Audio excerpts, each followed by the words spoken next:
بسم اللہ الرحمن الرحیم۔ معزز ناظرین، آج ایک نیو کہانی کے ساتھ آپ کی ہوسٹ دعا بٹ آپ کی خدمت میں حاضر ہے۔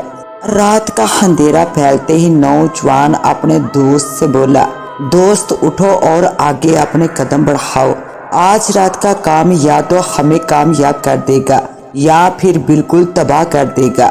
ہمت مردہ مدد خدا۔ حقیقت سے چشم پوشی انسان کو ناکام ہی نہیں بلکہ پریشان بھی کر دیتی ہے۔ ایک عجیب کہانی۔ تو معزز ناظرین، کہانی میں مزید آگے بڑھنے سے پہلے آپ تمام دوستوں سے التماس ہے کہ ہمارے چینل دعا وائس کو سبسکرائب کر دیجئے اور ساتھ گھنٹی کا بٹن دبا دیجئے تاکہ ہماری نیو آنے والی ویڈیو کا نوٹیفیکیشن آپ کو مل سکے۔ شکریہ۔ تو آئیے کہانی کا آغاز کرتے ہیں۔ کیا کوئی بتا سکتا ہے کہ ٹام ڈونا کو خوش قسمت نام کیوں کہا جاتا ہے؟ یہ صرف میں ہی بتا سکتا ہوں کیونکہ میں اس کے ساتھ ان حالات کا چشمدید گواہ ہوں۔ ہر 10 میں سے ایک شخص اس کو اسی نام سے پکارتا ہے۔ میں نے اپنی زندگی سیر و تفریح اور کھیل تماشے میں گزاری ہے اور بے تحاشا حیران کن اور حیرت انگیز مناظر دیکھے ہیں، مگر ایسا نہیں دیکھا جس میں ٹام نے اپنا یہ نام کمایا ہو۔ اس وقت میں اس کے ہمراہ تھا۔ کیا آپ اس کی اس خوش قسمتی کی کہانی سننا پسند کریں گے؟ مگر یہ ایک لمبی کہانی ہے اور بہت زیادہ عجیب، لہٰذا آپ سب لوگ آرام سے اپنی اپنی نشست پر ٹیک لگا لیں اور پرسکون ہو کر بیٹھ جائیں۔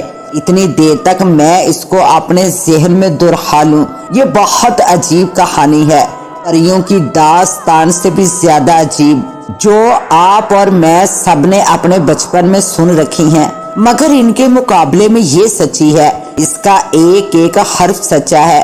ابھی وہ لوگ کیپ ٹاؤن میں زندہ ہوں گے جو اس کے گواہ ہیں اور میری ہر بات کی تصدیق کر سکتے ہیں۔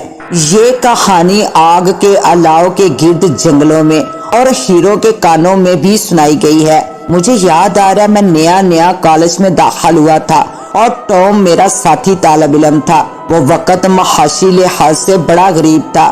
ہمارے پاس موجود رقم ختم ہو گئی تھی اور ہم اپنی تعلیم ادھوری چھوڑنے پر مجبور ہو گئے تھے اور دنیا کے کسی ایسے کونے کی تلاش میں تھے جہاں دو نوجوان اپنے مضبوط بازوؤں کے بل پر اور مضبوط ارادوں کے ساتھ اپنی منزل حاصل کر سکے۔ ان دنوں لندن سے ترکین وطن کی ایک لہر افریقہ میں رہائش پذیر ہونے کو چل پڑی تھی۔ یہ بہترین موقع تھا کہ ہم بھی کیپ ٹاؤن پہنچ جائیں اور وہاں اپنی قسمت آزمائے۔ قصہ مختصر، ہم بحری جہاز کے مسافر بن گئے اور جب کیپ ٹاؤن کی بندرگاہ پر اترے ہماری جیبوں میں 5 پاؤنڈ بھی پورے نہ تھے۔ کہاں ہم ایک دوسرے سے جدا ہو گئے اور علیحدہ علیحدہ سمتوں میں روزی تلاش کرنے کی کوشش کی۔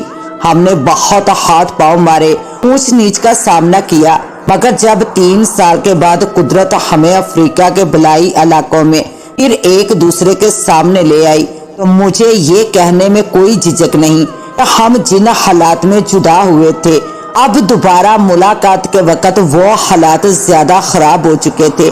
ہم دونوں پہلے سے زیادہ مایوس تھے اور اتنے زیادہ پریشان کہ ٹام نے واپس انگلستان جانے کا ارادہ ظاہر کیا۔ اس کا خیال تھا کہ وہاں جا کر کسی دفتر میں کلرک کی نوکری کر لے گا، مگر ہم نہیں جانتے تھے۔ اپنی قسمت میں تو ہم سارے کارڈ کھیل چکے تھے، مگر قدرت کی تڑپ چال ابھی باقی تھی۔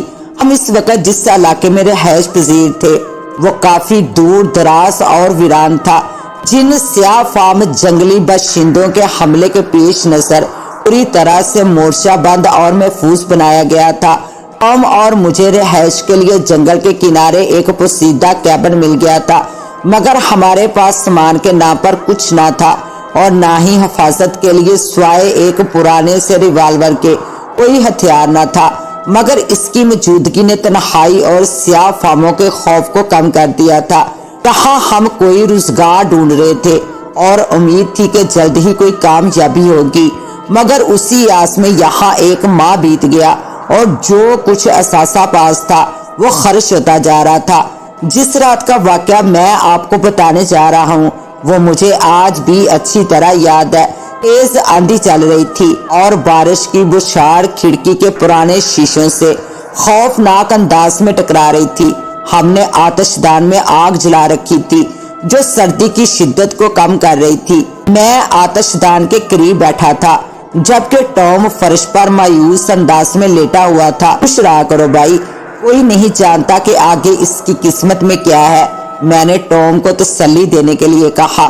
میری بات سن کر وہ ہلکے سے مسکرایا اور کہنے لگا، جیک میں ہمیشہ بد قسمت رہا ہوں۔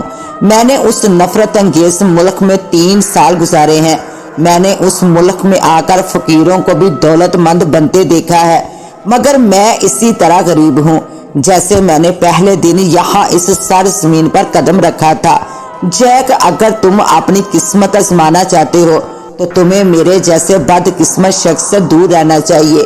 بیوقوف مت بنو ٹام، بے شک اس وقت قسمت تم پر مہربان نہیں ہے، مگر اس بات کی کیا ضمانت ہے کہ کل صبح بھی ایسی ہی ہوگی؟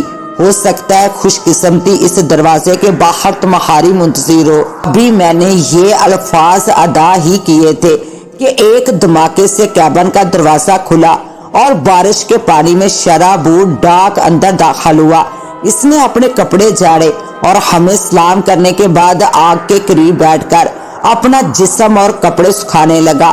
ڈاک ایک قریبی فارم ہاؤس میں ملازمت کرتا تھا اور کبھی کبھار ہمیں ملنے یہاں چلا آتا تھا۔ اس طوفانی رات میں ڈاک، تم کہاں مارے مارے پھر رہے ہو؟ تمہیں ٹھنڈ بھی لگ سکتی ہے، میں نے حیرت سے پوچھا۔ ڈاک معمول سے زیادہ سنجیدہ نظر آ رہا تھا، بلکہ تقریباً خوف زدہ۔ وہ آتش دان میں بڑکتی آگ پر نظریں جمائے بیٹھا تھا، میری طرف دیکھے بغیر کہنے لگا، ہمارے فارم کی ایک گائے چرتی ہوئی نیچے وادی میں چلی گئی تھی اور کوئی بھی شخص رات کے وقت نیچے وادی میں جانے کی ہمت نہیں کر پاتا، اور اگر ہم صبح کا انتظار کرتے تو وہ جانور آگے سیاہ فام جنگلی حبشیوں کے علاقے میں چلا جاتا، اور رات کے وقت وادی میں کیوں نہیں جا سکتے؟ ٹام نے سر اٹھا کر پوچھا۔ میرا خیال ہے سیاہ فام لوگوں کا ڈر ہے، میں نے اپنا خیال ظاہر کیا۔ سیاہ فام نہیں بلکہ بھوت، ڈاک خوف زدہ لہجے میں بولا۔ اس کی بات سن کر ٹام اور میں نے ایک ساتھ کہکا لگایا، میرا خیال ہے بارش نے تمہارے دماغ پر اثر کیا ہے ڈاک، ٹام نے ہنستے ہوئے کہا۔ ڈاک سنجیدہ لہجے میں بولا، تم میری بات کو بے شک مذاق سمجھو، مگر میں نے اسے دیکھا ہے، مقامی افریقی لوگ بھی اس کے متعلق بات کرتے ہیں اور یقیناً میں اسے دوبارہ دیکھنا پسند نہیں کروں گا۔ ٹام اٹھ کر سیدھا بیٹھ گیا اور کہنے لگا، ڈاک تم یقیناً مذاق کر رہے ہو، ہمیں پوری بات بتاؤ۔ پہلے سنی سنائی پھر آنکھوں دیکھی۔ روایت کے مطابق یہ وادی بھوتوں اور شیطانوں کے قبضے میں ہے۔ جو شکاری اور سیاح اس گھاٹی سے گزرے انہوں نے چٹانوں کے سائے میں چمکتی ہوئی آنکھیں دیکھی، اور یہ کہانیاں مشہور ہو گئی کہ جس کسی کا سامنا ان چمکتی آنکھوں سے ہوا وہ مرنے کے بعد بھی نجات نہ پاتا۔ پتہ نہیں یہ سچ ہے یا جھوٹ۔ ڈاک کی آواز میں لرزش تھی۔ جب وہ خاموش ہوا تو ٹام چیخ کر بولا، بولتے رہو ڈاک، ہمیں بتاؤ تم نے کیا دیکھا؟ میں گائے کی تلاش میں نیچے وادی میں گیا تھا، ابھی آدھا راستہ نیچے اترا تھا جہاں ایک چٹان میرے دائیں طرف تھی، تو میں پانی پینے کے لیے رکا اور اپنی پانی کی بوتل نکالی۔ ابھی ایک گھونٹ بھی نہیں پیا تھا کہ میری نگاہ ایک چٹان کی طرف پڑی۔ اس وقت وہاں کچھ بھی غیر معمولی نہ تھا۔ میں نے پانی کے 1-2 گھونٹ بھرنے کے بعد بوتل بند کی اور اسے کمر سے لٹکا کر 1-2 قدم آگے بڑھا تو پھر ٹھٹک کر رک گیا اس چٹان پر جس پر کچھ دیر پہلے کچھ بھی نہ تھا۔ اب وہاں زمین سے تقریباً 4 فٹ اوپر ایک بھیانک چمک نظر آتی جو دھیرے دھیرے مدھم ہو گئی، مگر جو ہی میں نے 2 قدم آگے بڑھائے وہ پھر تیز ہو گئی۔ میں نے بہت سے جگنوں اور ستارے چمکتے دیکھے ہیں، مگر اس قسم کا کوئی نہیں دیکھا۔ وہ چمک نہیں بلکہ جل رہے تھے۔ میرا انگ انگ کانپ رہا تھا۔ میں تقریباً 10 منٹ تک وہیں کھڑا رہا، پھر ڈرتے ڈرتے چند قدم آگے بڑھا تو وہ شعلے فوراً ہی غائب ہو گئے، یوں جیسے کسی نے موم بتی کو پھونک مار کر بجھا دیا ہو۔ میں 1 قدم پیچھے ہٹ گیا تاکہ ٹھیک مقام کا تعین کر سکوں جہاں سے یہ جگنو چمکتے دکھائی دے رہے تھے، آخر کار میں کامیاب ہو گیا، آخر کار میں کامیاب ہو گیا۔ وہ خوفناک سرخ آنکھیں تھی، وہ خوفناک سرخ آنکھیں پہلے کی طرح چمک رہی تھی۔ میں نے اپنی ہمت جمع کی اور اس چٹان کی طرف چلنا شروع کیا جہاں یہ شعلے نظر آ رہے تھے۔ زمین بہت ناہموار تھی، اس لیے ناک کی سیدھ میں چلنا مشکل امر تھا۔ مجھے ایک چکر کاٹ کر اس طرف جانا پڑا جس کی وجہ سے میں بھٹک گیا اور عین اس مقام کا تعین نہ کر پایا۔ آخر تھک ہار کر میں نے گائے کی تلاش بھی چھوڑ دی اور گھر کی طرف مڑ گیا۔ وادی سے باہر نکلتے ہی مجھے تم لوگوں کا خیال آیا تو میں نے سوچا یہ ساری صورتحال تمہیں بتا دوں، مگر مجھے علم نہ تھا کہ یہ شدید بارش آ جائے گی۔ ٹام اکڑو بیٹھا ہوا بغور اس کی بات سن رہا تھا، اس کا چہرہ جوش سے چمک رہا تھا۔ کچھ لمحے سوچتا رہا، پھر پوچھنے لگا، کیا تم نے وہاں صرف 2 آنکھیں دیکھی یا وہاں کئی روشنیاں تھی؟ صرف ایک ڈاگ پرشکیل لہجے میں بولا۔ ارے واہ! ٹام چیختے ہوئے اٹھا اور اس نے لات مار کر کمبل اچھال کر کمرے کے وسط میں پھینک دیا اور بری طرح ناچنا کودنا شروع کر دیا۔ میں اور ڈاگ حیرانی سے اس کی طرف دیکھ رہے تھے۔ پھر وہ ڈاگ کے سامنے جا کر رک گیا اور اپنا ہاتھ اس کے کندھے پر رکھ کر بولا، ڈاگ کیا ہم سورج طلوع ہونے سے پہلے وادی میں جا سکتے ہیں؟ شاید یہ تمہاری اپنی ہمت کی بات ہے۔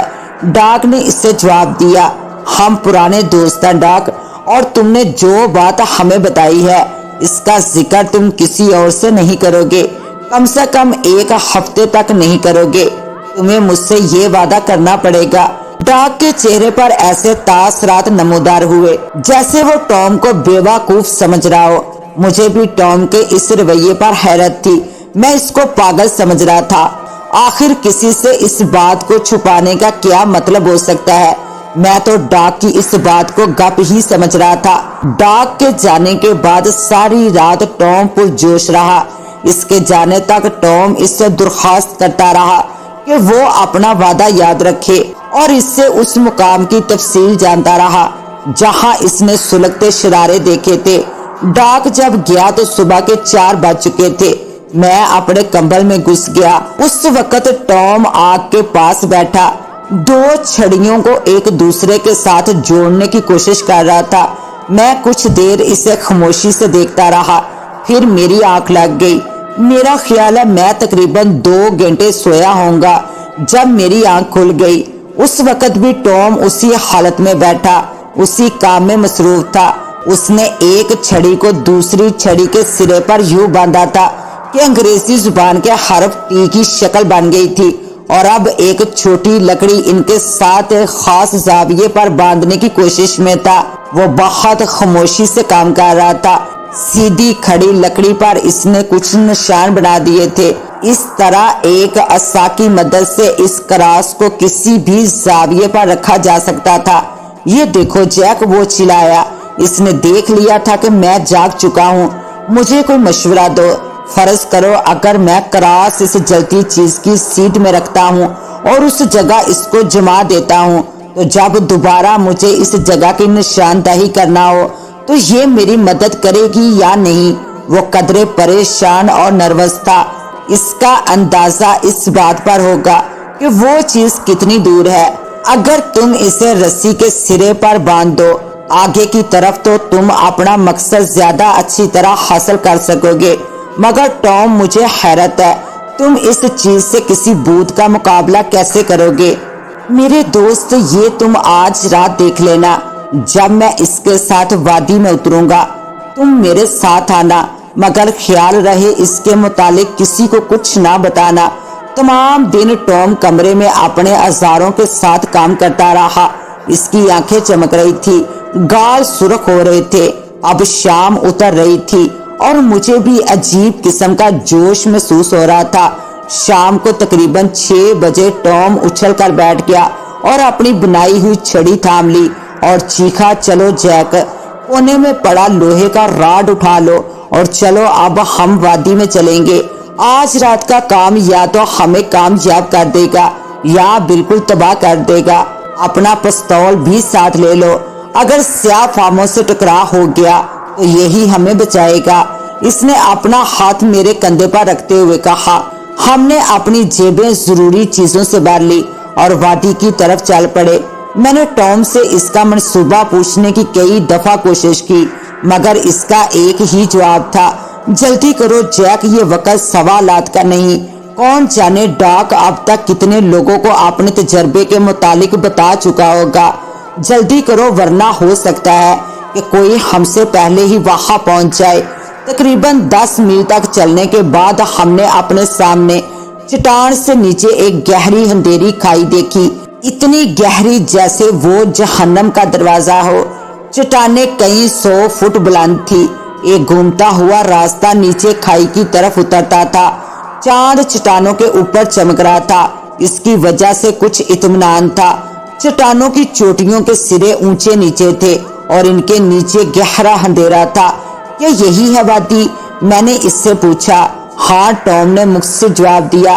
میں نے ٹام کی طرف دیکھا، وہ پرسکون نظر آ رہا تھا، مگر اس کی حرکات سست تھی، اس کے چہرے پر گھبراہٹ تھی، آنکھیں یوں چمک رہی تھی جیسے وہ کسی انجانے خطرے کی منتظر تھی۔ ہم وادی کے اندر داخل ہو گئے اور چکردار راستے کے ساتھ ساتھ نیچے اترنے لگے۔ اچانک میں نے ٹام کی تاخیر آمیز آواز سنی۔ وہ جشیلے انداز میں ایک چٹان کی طرف اشارہ کر رہا تھا جہاں اندھیرے سائے تھے۔ اس کا چہرہ زور سے چمک رہا تھا۔ مجھے کچھ نظر نہ آیا تو میں نے سوالیہ نظروں سے ٹام کی طرف دیکھا۔ جیک، اپنی آنکھیں استعمال کرو، ہم اس چٹان سے تقریباً 100 گز دور ہیں۔ تم آہستہ آہستہ ایک طرف اتر جاؤ، میں دوسری طرف جاتا ہوں۔ جب تم کوئی حرکت دیکھو تو رک جاؤ اور مجھے بتاؤ۔ خیال رہے ایک قدم 1 فٹ سے زیادہ نہ ہو۔ اپنی نظر اس چٹان پر جمائے رکھو۔ کیا تم تیار ہو؟ ٹام نے فوجی جنرل کی طرح حکم صادر کرنا شروع کر دیا۔ اس وقت میرا تجسس بھی ٹام سے کچھ کم نہ تھا۔ آخر وہ کیا چیز تھی جسے ہم تلاش کر رہے تھے؟ ٹام دن کی روشنی میں چٹان کے اس حصے کا معائنہ کرنا چاہتا تھا جہاں سے روشنی پھوٹی تھی۔ صورتحال دلچسپ تھی اور ہم پرجوش ہو رہے تھے۔ خون کی گردش جسم میں تیز ہو رہی تھی۔ چلو، ٹام ایک دم بولا اور ہم نے چلنا شروع کر دیا۔ وہ دائیں طرف اور میں بائیں طرف تھا۔ ہم دونوں کی نظریں ایک مخصوص چٹان پر جمی تھی جس کی طرف ٹام نے اشارہ کیا تھا۔ میں تقریباً 15 قدم چلا ہوں گا جب اچانک ایک دھماکہ ہوا اور پھیلتے ہوئے اندھیرے میں مجھے وہاں ایک چھوٹا چمکتا ہوا آتشی نقطہ نظر آیا جو بڑھتا ہی جا رہا تھا۔ وہ اس گہرے اندھیرے میں بہت زیادہ خوفناک نظر آ رہا تھا۔ قدیم افریقی روایت میرے ذہن میں جاگنے لگی۔ خوف کی ایک سرد لہر میرے پورے جسم میں دوڑ گئی۔ میں نے جوش میں تیزی سے ایک قدم پیچھے ہٹایا تو وہ روشنی فوراً غائب ہو گئی۔ اب وہاں گہرا اندھیرا تھا۔ پھر میں نے دوبارہ قدم آگے بڑھایا۔ ایک دفعہ پھر چٹان کی بنیاد میں وہ جادو کا شعلہ لپکا۔ ٹام، ٹام، میں ایک دم چیخا۔ کیا ہوا؟ میں نے ٹام کی آواز سنی۔ وہ دیکھو، وہ دیکھو، چٹان کے اوپر کچھ ہے، میں نے جوش بھرے انداز میں کہا۔ مجھے تو کچھ نظر نہیں آ رہا۔ وہ دیکھو تمہارے سامنے تھوڑا سا دائیں طرف، میں نے نشاندہی کی۔ ہاں، مجھے نظر آ گیا ہے۔ ٹام کی خوشی بھری آواز سے ظاہر ہوتا تھا کہ اس نے بھی اس شعلے کو دیکھ لیا ہے۔ تھوڑی ہی دیر میں ٹام میرے پاس پہنچ گیا اور میرا ہاتھ پکڑتے ہوئے بولا، ہم دونوں خوش قسمت ہیں جیک، چند پتھر اٹھا لو، اب ہمیں پوزیشن لے لینی چاہیے۔ تیز ہوا چل رہی ہے، ہمیں یہاں صبح تک رکنا ہوگا۔ ذرا سوچو، کل تک ہم کلرک بننے کے لیے مرے جا رہے تھے اور تم کہہ رہے تھے کہ انسان کو علم نہیں ہوتا کہ اس کی قسمت میں کیا ہے۔ اب مجھے تمہاری بات کا یقین آ گیا ہے۔ اس وقت ہم نے وہ چھڑی جو ٹام کمرے میں بنا رہا تھا 2 بڑے پتھروں کے بیچ نصب کر دی۔ ٹام جھکا اور اس کی مدد سے نشانہ لینے لگا۔ تقریباً 15 منٹ تک وہ جھکا رہا، پھر وہ اٹھا اور اسے دوبارہ درست کرنے لگا، حتیٰ کہ اس نے اپنی تسلی کر لی اور وہ چھڑی ایک زاویے پر ٹکا دی۔ پھر سیدھا کھڑا ہو کر بولا، جیک، اب دیکھو۔ اس کی سیدھ میں دیکھو۔ میں بھی جھک کر دور دوسری طرف دیکھنے لگا۔ ٹام نے اس کو بہت اچھی طرح نصب کیا تھا۔ اس کے بعد ٹام بولا، آؤ کھانا کھا کر کچھ دیر آرام کر لے، لگتا ہے آج رات ہمیں کچھ نہیں ملنے والا، کل ہم اپنا سارا زور اور دماغ لگائیں گے، کچھ لکڑیاں اکٹھی کر کے آگ جلاتے ہیں، آج رات مجھے نہیں لگتا کہ کچھ ہونے والا ہے۔ ہم نے آگ جلائی اور کھانا کھایا۔ وادی کے شیطان کی وہ آنکھ ساری رات ہمارے سامنے ادھر سے ادھر جاتی اور جگمگاتی رہی، وہ کسی بھی لمحے ایک مقام پر ٹکی دکھائی نہیں دے رہی تھی۔ کھانا کھانے کے بعد جب میں نے اس پر ایک اور دفعہ نگاہ ڈالی تو وہ مجھے کہیں نظر نہ آئی۔ ٹام بہت پریشان ہو گیا، وہ کہنے لگا ایسا شاید چاند کی روشنی کی وجہ سے ہے اور کوئی وجہ نہیں۔ پھر وہ کروٹ بدل کر سو گیا۔ صبح سورج نکلنے کے ساتھ ہی ہماری آنکھ کھل گئی اور ہم اس چھڑی سے اپنے مطلوبہ مقام کی طرف نشانہ لینے لگے، مگر ہمیں سوائے مٹی دھول اور پتھریلی چٹانوں کے کچھ نظر نہ آیا۔ کچھ دیر سوچنے کے بعد ٹام نے اپنے سامان سے ایک لمبی رسی نکالی اور بولا، جیک اس رسی کا ایک سرا تم اپنی کمر کے ساتھ باندھ لو، میں دوسرا سرا تھام لیتا ہوں اور آگے چلتا ہوں۔ یہ کہہ کر وہ نیچے وادی میں چٹان کی طرف چل پڑا۔ اس کے ہاتھ میں رسی کا ایک سرا تھا جبکہ میں دوسرا سرا مضبوطی سے اپنی کمر کے گرد باندھ چکا تھا۔ میں اس لکڑی کے پاس کھڑا تھا جو رات شیطانی شعلے کی سیدھ میں ٹام نے نصب کی تھی۔ تھوڑی دیر میں ٹام میری نظروں سے اوجھل ہو گیا۔ میں اس چھڑی کو دیکھ کر ٹام کو اس کا راستہ بتا رہا تھا کہ دائیں جانا ہے یا بائیں۔ رسی تنی ہوئی تھی۔ نیچے چٹان کے پاس پہنچ کر ٹام نے ایک جگہ چاک سے نشان لگا لیا، پھر اس نے مجھے نیچے اپنے پاس آنے کا اشارہ کیا۔ اشارہ پاتے ہی میں بھی اس کے پاس پہنچ گیا۔ مجھے دیکھتے ہی کہنے لگا، جیک مجھے کچھ تلاش کرنا ہے اور وہ ہم دونوں مل کر تلاش کریں گے۔ جس جگہ اس نے نشان لگایا تھا وہ جگہ دوسری جگہ اور چٹانوں سے کچھ مختلف نظر آ رہی تھی اور بڑی ہموار تھی۔ اس پر چند نشان تھے، ان میں سے ایک کی نشاندہی کرتے ہوئے ٹام چلایا، یہ دیکھو یہ نشان جو انسان کی بند مٹھی جیسا ہے اور یہ نشان جو گلاس جیسا نظر آتا ہے، یہی ہے جس کی مجھے تلاش تھی۔ کیا یہی ہے؟ میں نے حیران ہو کر پوچھا۔ ہاں یہی ہے ہیرا، اب دنیا رقص کرے گی ٹام کے نام پر۔ ٹام کا لہجہ پرجوش تھا۔ میں ہکا بکا اور حیران وہاں کھڑا رہا، اس کو گھورتا رہا، مگر میری پرواہ کیے بغیر وہ کہنے لگا، لوہے کا راڈ مجھے دو، اب میں اس کو استعمال کر کے اس ہیرے کو یہاں سے اکھاڑ لوں گا۔ میں نے کبھی سوچا بھی نہیں تھا کہ یہ سب اس قدر آسان ہوگا۔ اب ہم فوراً اپنے کیبن واپس جائیں گے اور پھر وہاں سے کیپ ٹاؤن۔ تھوڑی سی جدوجہد کے بعد ہم نے اپنا خزانہ سمیٹا اور چٹانوں کے ساتھ ساتھ واپس گھر کو روانہ ہوئے۔ راستے میں ٹام نے مجھے بتایا کہ ایک روز جب ٹام ابھی لندن کے کالج میں زیر تعلیم تھا تو اس کی ملاقات کالج لائبریری کے قانون کے ایک طالب علم سے ہوئی تھی جس کے پاس ایک پرانا اشتہار تھا جو کسی شہری کی طرف سے چھپا ہوا تھا جس نے جنوبی افریقہ میں ہیروں کی کان دریافت کی تھی اور اب اسے اس کان میں کام کرنے کے لیے مزدور درکار تھے۔ یہ کہانی ٹام کے دماغ میں تھی اور جب اس نے ڈاکی بھوتوں والی کہانی سنی تو اس کے دماغ نے فوراً کام کیا اور اس نے اس کا تانا بانا اسی کہانی سے جوڑ دیا۔ یہ ساری کہانی سنانے کے بعد ٹام بولا، اب ہم کیپ ٹاؤن جائیں گے اور اس ہیرے کو وہاں فروخت کرنے کی کوشش کریں گے۔ اگر وہاں اس کی اچھی قیمت نہ ملی تو پھر اس کو لندن لے جائیں گے، وہاں ضرور اس کی اچھی قیمت مل جائے گی۔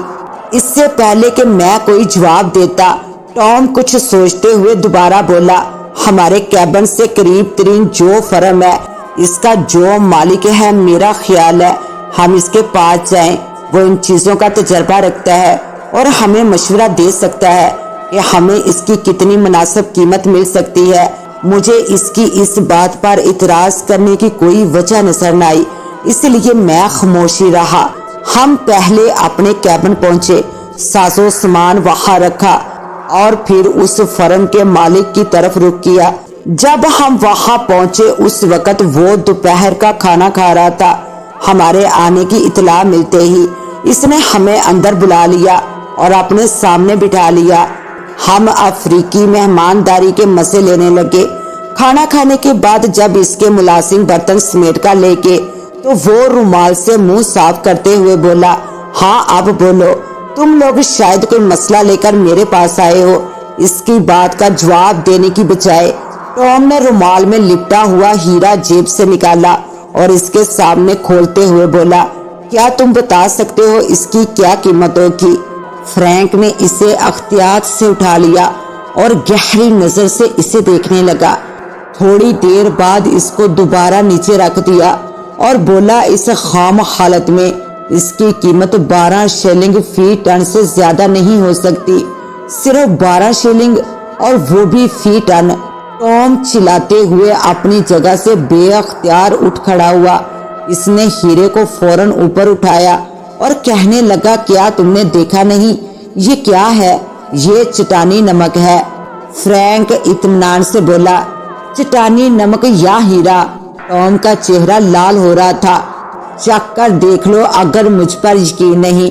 ٹام نے اپنی زبان کی نوک ہیرے کے ساتھ لگائی، پھر واپس میز پر رکھ دیا اور تیزی کے ساتھ کمرے سے نکل گیا۔ میں خود بھی بہت افسردہ اور دل شکستہ تھا۔ میں بھی اس کے پیچھے پیچھے گھر کی طرف چل پڑا۔ فرینک حیرت سے منہ کھولے ہمیں دیکھتا رہا۔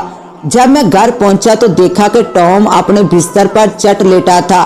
میرے کئی بار بلانے پر بھی اس نے کوئی جواب نہ دیا تو میں باہر نکل آیا اور کھلی ہوا میں کچھ دیر ٹہلنے لگا۔ ٹہلتے ہوئے میں گھر سے کچھ دور نکل آیا، مگر مجھے کیبن کے اندر سے ٹام کی سسکیوں اور ہچکیوں کی آوازیں آ رہی تھی۔ یقیناً وہ بہت زیادہ دل گرفتہ تھا اور واپس پلٹنے کا ارادہ کیا۔ ابھی پلٹا ہی تھا کہ اچانک ایک زوردار کہکا سنائی دیا۔ میں یہ آواز سن کر حیرت زدہ رہ گیا۔ میں اس سے پہلے کہ کچھ سمجھتا اگلے ہی لمحے ٹام کیبن کے دروازے پر نمودار ہوا۔ اس کا چہرہ خوشی سے دمک رہا تھا۔ مجھے دیکھتے وہ کہنے لگا، میرے دوست، اب ہمیں ایک دفعہ پھر 10 میل چلنا پڑے گا۔ کیا ایک دفعہ پھر ایک اور چٹانی نمک کے ٹکڑے کے لیے جس کی قیمت 12 شیلنگ فی ٹن ہے؟ میں نے کرہاتے ہوئے پوچھا۔ اب ایسا نہیں ہوگا، اب تم مایوس نہیں ہوں گے، ٹام خوشی سے چہکا اور پھر میرے جواب کا انتظار کیے بغیر کہنے لگا، دیکھو جیک، ہم کتنے بیوقوف ہیں۔ صرف 5 منٹ بیٹھ کر سوچو تو ہر بات روز روشن کی طرح عیاں ہو جائے گی۔ تم اور میں، ہم دونوں زندگی میں کتنی ہی دفعہ چٹانی نمک کے ٹکڑے دیکھ چکے ہیں، مگر کیا تم نے کبھی نمک سے کسی ٹکڑے کو رات کے اندھیرے میں یوں جگنوں کی طرح چمکتے دیکھا ہے؟ نہیں، میرا خیال نہیں، میں نے جواب دیا۔ میرا خیال ہے کہ ہمیں رات تک انتظار کرنا ہوگا، جو ہم نہیں کر سکے۔ ہمیں وہاں جا کر دیکھنا چاہیے کہ کیا وہ روشنی ابھی تک وہاں چٹان پر چمک رہی ہے۔ ہم نے یہ بے قیمت نمک غلطی سے وہاں سے اٹھا لیا۔ ان پہاڑیوں میں یہ عجیب بات نہیں ہے کہ چٹانی نمک کے ٹکڑے یوں ہیروں کے ساتھ پڑے ہوں۔ ہماری اس پر نظر پڑی اور ہم پرجوش ہو گئے اور بیوقوفی کر بیٹھے، اصل چھوڑ کر غلط کو اٹھا لائے۔ جیک، وادی کے یہ ہیرے جوہرات اس عجیب چٹان پر موجود ہیں۔ آؤ میرے دوست، اس سے پہلے کہ فرینک وہاں پہنچنے کی کوشش کرے، ہمیں چل دینا چاہیے۔ ٹام نے ایک لمبی تقریر جاڑ دی۔ میں نہیں جانتا کہ اس وقت میں کتنا پر اعتماد تھا، مگر ٹام کا جوش اور اعتماد دیکھ کر میں ساتھ چلنے کو تیار ہو گیا۔ ٹام اچھا خاصا پر اعتماد تھا، مگر اب تو اس کو امید نے پر لگا دیے تھے۔ میں اپنی حتی لامقدار کوشش کر کے اس کا ساتھ دینے کی کوشش کر رہا تھا۔ جب ہم 1 میل کا فاصلہ طے کر چکے تو اس کی رفتار دگنی ہو گئی اور پھر وہ رکا نہیں، یہاں تک کہ وہ چٹان پر بنے اپنے سفید رنگ کے دائرے تک پہنچ گیا۔ میں اس کے پیچھے پیچھے تھا۔ جب اس تک پہنچا تو وہ اپنے ہاتھ پتلون کی جیبوں میں ڈالے کھڑا تھا اور چٹان کو گور رہا تھا۔ میرے قریب پہنچتے وہ میری طرف دیکھے بغیر بولا، دیکھو ہیرا یہاں تھا۔ اس دائرے میں سوائے سادہ سطح کے کچھ نہیں، بس ایک بڑا سوراخ ہے جہاں سے ہم نے چٹانی نمک نکالا تھا۔ میں ہر جگہ دیکھ چکا ہوں، وہ یہاں نہیں ہے۔ آؤ گھر واپس چلیں، میں بہت تھک چکا ہوں۔ میری طرح کا بد قسمت کم ہی کوئی ہوگا۔ میں واپس جانے کے لیے مڑا اور ایک آخری نگاہ چٹان پر ڈالی۔ ٹام مجھ سے 10 قدم آگے جا چکا تھا۔ رکو، یہاں دیکھو، میں ایک دم چیخا۔ کیا مطلب ہے تمہارا؟ ٹام رک کر حیرت سے بولا۔ میرا خیال ہے تم کوئی چیز بول رہے ہو جو کل یہاں تھی۔ ٹام نے پوچھا۔ وہ چٹانی نمک نہیں، وہ راڈ جو ہم نے پتھر اکھاڑنے کے لیے استعمال کیا تھا۔ جب ہم نے اسے چٹان پر مارا تھا تو کئی پتھر ٹوٹ کر گرے تھے، پھر ہم دونوں مل کر چٹان کے دامن میں گرے پتھروں کے درمیان اسے تلاش کرنے لگے۔ جیک، تم ٹھیک کہتے ہو، ہم نے آخر کار کر دکھایا، ہم کامیاب ہو گئے ہیں۔ ٹام کا چہرہ خوشی سے جگمگا رہا تھا اور اس کے ہاتھ میں کالی چٹان کا ایک ٹکڑا تھا۔ دیکھنے میں وہ چٹان کا کوئی ٹکڑا معلوم ہو رہا تھا، مگر میں نے دیکھا کہ ٹام چٹان کے قریب ایک جگہ اشارہ کر رہا تھا۔ پہلی نظر میں وہ کوئی شیشہ نظر آیا، مگر غور سے دیکھنے پر وہ شیشے کے ٹکڑے سے مختلف تھا۔ اب کوئی غلطی نہیں ہو رہی تھی، ہم یقیناً ایک شاندار ہیرا دریافت کرنے میں کامیاب ہو گئے تھے۔ دھڑکتے دل کے ساتھ ہم واپس مڑے۔ اب یقیناً ہمارے پاس ایک خزانہ تھا۔ تو یہ ہے میری کہانی، جو کافی لمبی ہو گئی ہے، جس نے آپ کو تھکا دیا ہوگا۔ جب میں یہ آپ کو سنا رہا ہوں تو مجھے اپنا وہ پرانا کیبن یاد آ رہا ہے، اس کے ساتھ بہتی ندی اور اس کے گرد جھاڑیاں اور ٹام کی آواز۔ ہم اس ہیرے کی مدد سے امیر ہو گئے۔ ٹام نے یہاں جنوبی افریقہ میں مستقل رہائش اختیار کر لی۔ وہ اس ہیرے کی تلاش کی وجہ سے آس پاس کے علاقوں میں کافی مشہور بھی ہو گیا تھا اور لوگ اسے خوش قسمت ٹام کے نام سے یاد کرتے تھے۔ میں نے بھی ہیرے کی فروخت سے حاصل ہونے والے اپنے حصے کی رقم سے ایک فارم بنا لیا۔ ڈاک جس نے ہمیں اس ہیرے کی اطلاع دی تھی، اس کو بھی ٹام نے اپنے کاروبار میں حصے دار بنا لیا۔ آپ کبھی اس طرف آئیں تو میرے فارم پر آنا مت بھولنا، میں انتظار کروں گا۔ تو معزز ناظرین، کیسی لگی آپ کو آج کی کہانی؟ اپنی رائے سے ضرور نوازیے گا۔ اس کے ساتھ ہی اپنی ہوسٹ دعا وائس کو دے اجازت۔ ملتے ہیں انشاءاللہ ایک نیو کہانی کے ساتھ، تب تک کے لیے اللہ نگہبان۔